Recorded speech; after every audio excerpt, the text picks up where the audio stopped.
आज class 11th का math का फर्स्ट चैप्टर का इंट्रोडक्शन वीडियो है। सेट का इंट्रोडक्शन वीडियो है, क्योंकि इसमें बताया गया है सेट क्या होता है, रिप्रेजेंटेशन ऑफ सेट्स के बारे में बताया है, टाइप्स ऑफ सेट के बारे में बताया है, ऑपरेशंस ऑफ सेट्स के बारे में बताया है।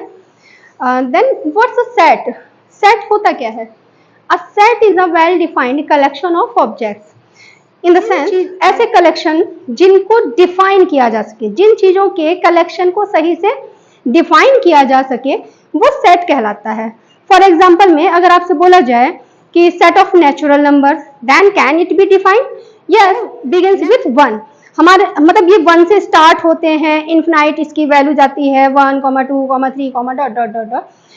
अगर हम इसके सेट को डिनोट करें तो इसे कैपिटल एन से डिनोट किया जाता है और ऐसे करली ब्रैकेट के अंदर इसको रखा जाता है डॉट डॉट डॉट डॉट। ये तो ये वेल डिफाइंड कलेक्शन है, तो ये सेट कहलाएगा। अगर हम बोले set of natural number, set of whole number, set of prime number, set of composite number, set of vowels in English alphabet, set of consonant in English alphabet, ये सब set है क्योंकि इसको डिफाइन किया जा सकता है, इनके कलेक्शन को क्रिएट किया जा सकता है। अब बोले जैसे कि सेट ऑफ होल नंबर 0 से शुरू होता है, 0, 1, 2, 3 dot dot dot dot infinite. तो ये कलेक्शन भी रेडी हियर, इस कलेक्शन को क्रिएट किया जा सकता है। तो ये सेट ऑफ होल नंबर हो गया, यानी ये सेट है। अब अगर आपसे बोला जाए कि कैसे डिफाइन करोगे कि किस कलेक्शन को सेट कह सकते हैं कि किस कलेक्शन को सेट नहीं कह सकते हैं। फॉर एग्जाम्पल आपसे बोला जाए set of best cricket player of India, तो ये सेट नहीं होगा। रीजन, यहाँ बेस्ट क्रिकेट प्लेयर की डेफिनेशन सबके लिए अलग अलग होगी। जैसे किसी के according Sachin Tendulkar best cricket player है, किसी के according Dhoni best cricket player है, किसी के according Virat Kohli best cricket player है। तो यहाँ कॉन्ट्रडिक्शन क्रिएट हो जाएगा और ये सेट नहीं होगा। अब अगर बोला जाए set of most dangerous animals of the world, तो क्या ये सेट है? बिल्कुल नहीं है, क्योंकि मोस्ट डेंजरस की डेफिनेशन आप क्या डिफाइन करेंगे? मोस्ट डेंजरस मतलब क्या? किसी के अकॉर्डिंग स्नेक हो सकता है मोस्ट डेंजरस एनिमल, किसी के लिए स्कॉर्पियन हो सकता है, किसी के लिए टाइगर हो सकता है, और सभी में अलग अलग फीचर हो सकते हैं। किस बेसिस पे उसको मोस्ट डेंजरस डिफाइन किया जा सकता है, ये यहाँ पे वेल डिफाइन नहीं है। तो दीज आर नॉट सेट। अब आपको बता दिया ना कि कैसे कलेक्शन को सेट कह सकते हैं, कैसे कलेक्शन को सेट नहीं कह सकते हैं। बाकी अगर अभी कम समझ आया तो जब चैप्टर लगाएंगे तो उसमें सही से क्रिएट हो। अब आ जाते हैं रिप्रेजेंटेशन ऑफ सेट। रिप्रेजेंट कैसे करते हैं सेट को? तो there are 2 ways to represent a set. First one is roster और tabular form, second one is set builder form. अब ये क्या है, इनको कैसे रिप्रेजेंट किया जाता है? जो ये रोस्टर और टेबुलर फॉर्म है, जो जिस तरीके का रिप्रेजेंटेशन ये दिया है न्यूमेरिक, इस तरीके के रिप्रेजेंटेशन को रोस्टर या टेबुलर फॉर्म बोलते हैं। अगर इसी को हमें थ्योरेटिकल फॉर्म में लिखना हो, थ्योरेटिकल, तो वो सेट बिल्डर फॉर्म हो जाएगा। फॉर एग्जांपल में हमने कोई एक सेट दिया ए और इसको डिफाइन करें, यही हमने डिफाइन किया set of natural number, then x belongs to x such that x is a natural number। अब इसमें हम आगे कुछ डेफिनेशन और भी दे सकते हैं, लेस देन 6 वगैरह वगैरह। तो मतलब अगर हम इसको थ्योरेटिकल रिप्रेजेंटेशन दे रहे हैं तो ये रिप्रेजेंटेशन हो जाएगा सेट बिल्डर, और इस अकॉर्डिंग अगर हम न्यूमेरिक रिप्रेजेंटेशन दे रहे हैं तो ये हो जाएगा रोस्टर फॉर्म या टेबुलर फॉर्म। अभी एक्सरसाइज में क्वेश्चंस इसके सॉल्व करेंगे तो ज्यादा अच्छे से क्लियर हो जाएगा। अभी हम आते हैं टाइप्स ऑफ सेट। सेट के टाइप्स कितने होते हैं? एम्प्टी सेट, जिसको नल सेट भी बोला जाता है, फाइनाइट सेट या इनफाइनाइट सेट, इक्वल सेट। तो अब एम्प्टी सेट क्या होता है?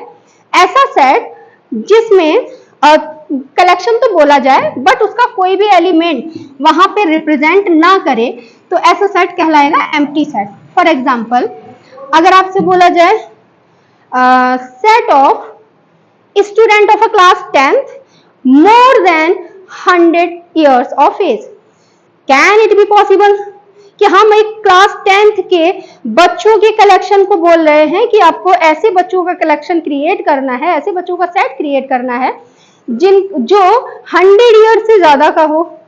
तो 100 ईयर से ज्यादा का कोई भी बच्चा क्लास 10th में नहीं होगा, बट हमने ये सेट बोला कि ऐसे सेट क्रिएट करना है। तो ये कैसा सेट हो जाएगा?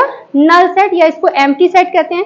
और इसको ऐसे भी डिनोट करते हैं, या फिर फाई का सिंबल लगा के डिनोट किया जाता है, या केवल सेट बना के क्रिएट कर दिया जाता है और इसके अंदर कोई भी एलिमेंट नहीं रखा जाता है।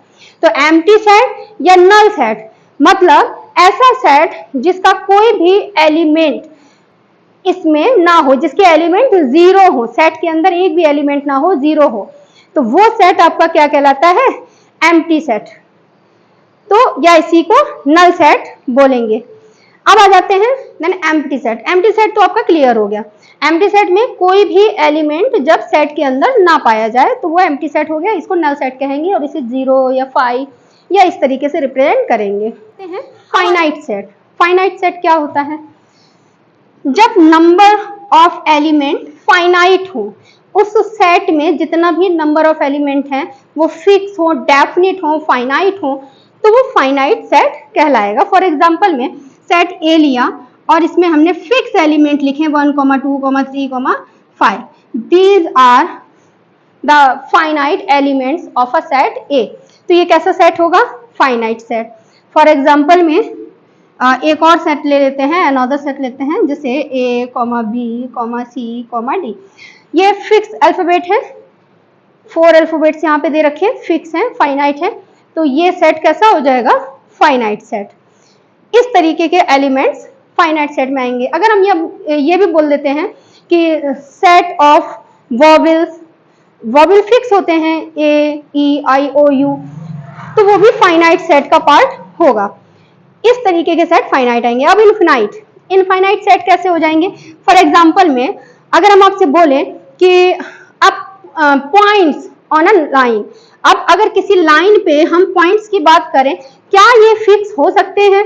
पहली बात तो लाइन की डेफिनेशन ही आपको पता है कि line has not fixed length, no end points. इसकी कोई फिक्स्ड लेंथ नहीं होती, कोई एंड पॉइंट नहीं होता है।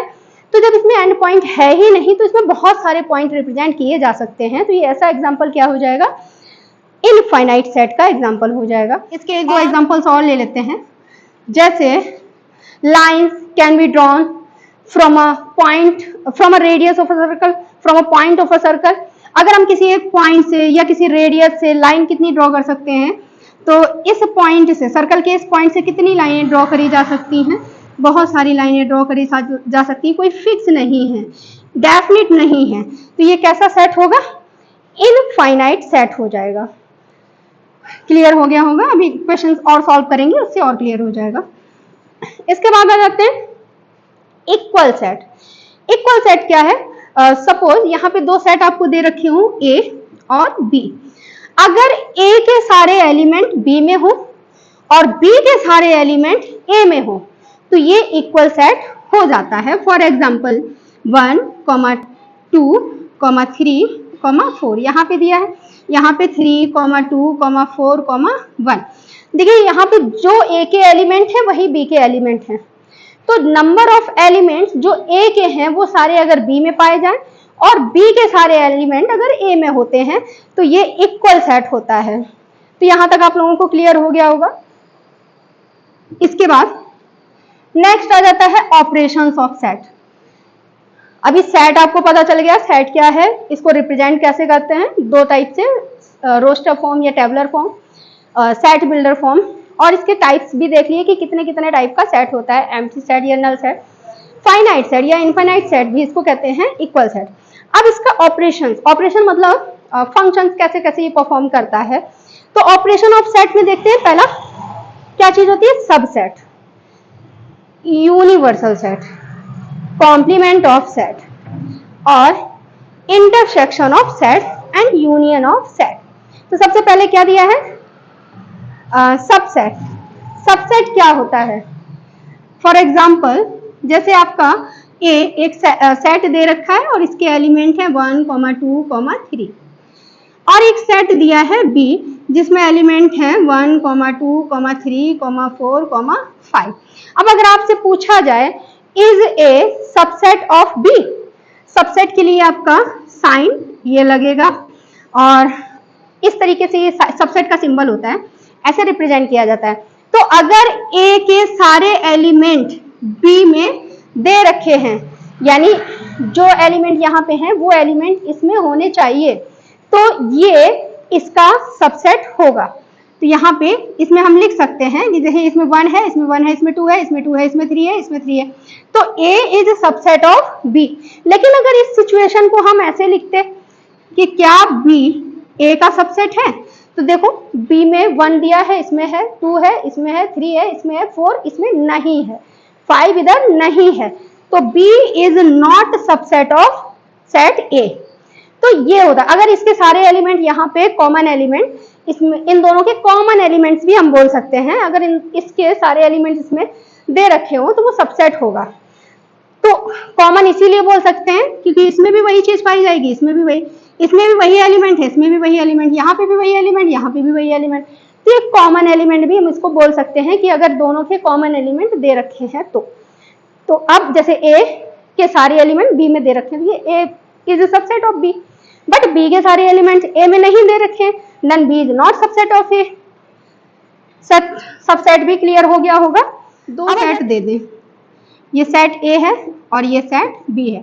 यहाँ पे 1, 2, 3, 4 कोई एलिमेंट ले लिए, यहाँ पे हमने ले लिया 2, 3, 5, 7, इस तरीके से एलिमेंट ले लिया। अगर हमको इन दोनों का यूनियन निकालना हो तो A यूनियन B, ये यूनियन का सिंबल यहाँ पे लगा सकते हैं।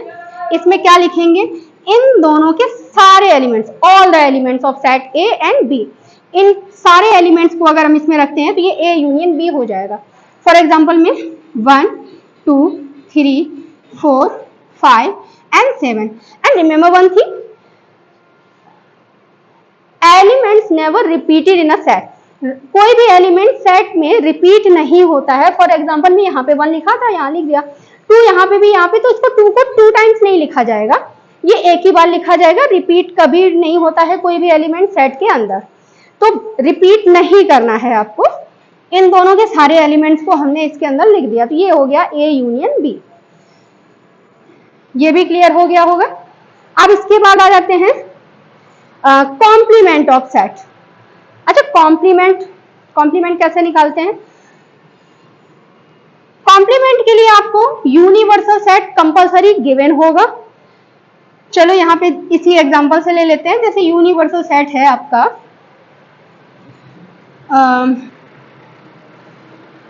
इसमें आपको 1, 2, 3, 5, 10 ऐसे कोई एलिमेंट दे रखे हैं, और अगर आपको निकालना है A का कॉम्प्लीमेंट, A इनवर्स, अगर A का इनवर्स निकालना है तो इस इनवर्स ही आपका ये जो डैश लगा हुआ है, यही डैश इनवर्स या फिर इसके कॉम्प्लीमेंट को रिप्रेजेंट करता है। तो ये कॉम्प्लीमेंट कैसे निकालेंगे? यूनियन से, हमेशा यूनियन सेट से जिस सेट का इनवर्स निकालना है उस सेट को सब्ट्रैक्ट कर दिया जाता है, कैंसिल कर दिया जाता है। यानी 1 कैंसिल हो गया, 2 कैंसिल हो गया, 3 कैंसिल हो गया, 4 यहाँ पे नहीं है, ठीक है, तो 4 यहाँ नहीं है तो 4 बचेगा, फिर यहाँ 5 और 10 बचा, तो ये आपका कॉम्प्लीमेंट निकल आया। तो कॉम्प्लीमेंट निकालना भी आ गया होगा। जिस सेट का कॉम्प्लीमेंट निकालना है उस सेट के वो सारे एलिमेंट यूनिवर्सल सेट से कैंसिल करने हैं। तो यानी जैसे कि आपका ये कैंसिल हो गया, ये कैंसिल हो गया, ये कैंसिल हो गया, अब जो रिमेनिंग बचते हैं वो सारे एलिमेंट यहाँ पे रख दिए जाते हैं, तो ये इसका कॉम्प्लीमेंट आ जाता है। कॉम्प्लीमेंट को ही इधर डैश से डिनोट करते हैं। तो सबसेट क्लियर हो गया, यूनिवर्सल सेट, कॉम्प्लीमेंट सेट। अब आ जाते हैं इंटरसेक्शन ऑफ सेट। इंटरसेक्शन कैसे निकाला जाता है उसको देख लेते हैं। यहाँ पे चलिए 2 सेट दे देते हैं, सेट A और सेट B। सेट A में कुछ एलिमेंट हैं 1, 2, 3, 4। सेट B में कोई एलिमेंट है 2, 3, 5। अब अगर हमको A इंटरसेक्शन B निकालना हो, इंटरसेक्शन B मतलब इन दोनों के अंदर कॉमन एलिमेंट, वो आपका क्या हो जाएगा? A intersection B। तो यहाँ पे कौन से 2 कॉमन एलिमेंट है? 2, 3। तो ये आपका हो गया A इंटरसेक्शन B। अब इसका एक और एग्जांपल ले लेते हैं। जैसे हमने सेट ए दिया 2, 4, 6, 8। दूसरा एग्जांपल लिया 2, 3, 4, 5। अगर हमें इसमें ए इंटरसेक्शन बी निकालना हो तो कैसे निकालेंगे? इन दोनों में से कॉमन एलिमेंट क्या है? 2। तो बस यही 2 इसका इंटरसेक्शन हो जाएगा। तो इंटरसेक्शन भी क्लियर हो गया है। अब आ जाते हैं जो हमने सबसेट पढ़ा था, सेट पढ़ा था, इन सेट के इंटरवल्स, इनको कैसे लिखा जाता है, ये क्या रिप्रेजेंट किया जाता है। अभी इनके क्वेश्चंस जब सॉल्व करेंगे, अभी एक साथ पूरा हमने एक चैप्टर का इंट्रोडक्शन बना दिया है, तो हो सकता है कि आपको थोड़ा बहुत समझने में डिफिकल्टी हो रही हो, लेकिन जब भी आप क्वेश्चन सॉल्व करेंगे तो एक एक करके सारे क्लियर हो जाएंगे। अब आ जाते हैं इंटरवल एज अ सबसेट। अब इंटरवल कैसे लिखा जाता है? जैसे कोई रिलेशन दिया गया है ए और बी का और उसे सेट में रिप्रेजेंट करना है, तो यहाँ पे जैसे कोई भी सेट दे रखा है, जैसे y है, y में a और b का रिलेशन इस टाइप से दिया है कि y is greater than a but less than b। अगर a से बड़ा है और b से छोटा है, तो यानी इस तरीके का सिंबल आपको दिखेगा, तो ऐसे इंटरवल को हम ओपन इंटरवल कहेंगे और इसके एलिमेंट्स को लिखने के लिए स्मॉल ब्रैकेट का यूज किया जाता है। फॉर एग्जांपल में हम कोई सेट यहाँ पे लिख के आपको दिखाते हैं, जैसे हमने लिखा y सच दैट 1 and 2, ये लिख दिया कि जो y है, y क्या है, 1 से ग्रेटर है और 2 से स्मॉलर है। तो अगर ये इससे बड़ा है और इससे छोटा है, यानी दोनों side greater than less than दोनों का साइन लग रहा है, तो इसको हम इस तरीके से एलिमेंट को लिख सकते हैं। ये जो a और b है, ये a और ये b समझा जाएगा, ये ओपन इंटरवल होता है।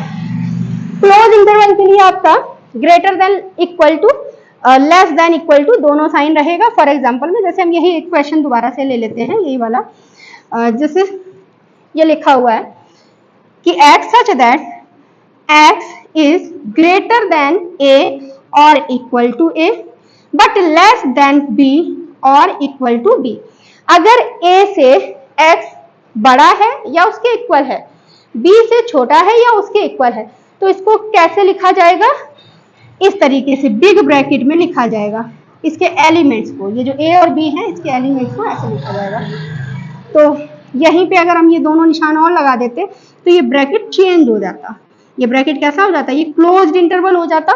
इस तरीके के इंटरवल को क्लोज्ड इंटरवल बोलते हैं और इसमें ब्रैकेट चेंज हो जाता सेट को लिखने के लिए, सेट के एलिमेंट को लिखने के लिए, और यहाँ पे बिग ब्रैकेट का यूज किया जाता है। अब आ जाते हैं closed eight one and and open at another.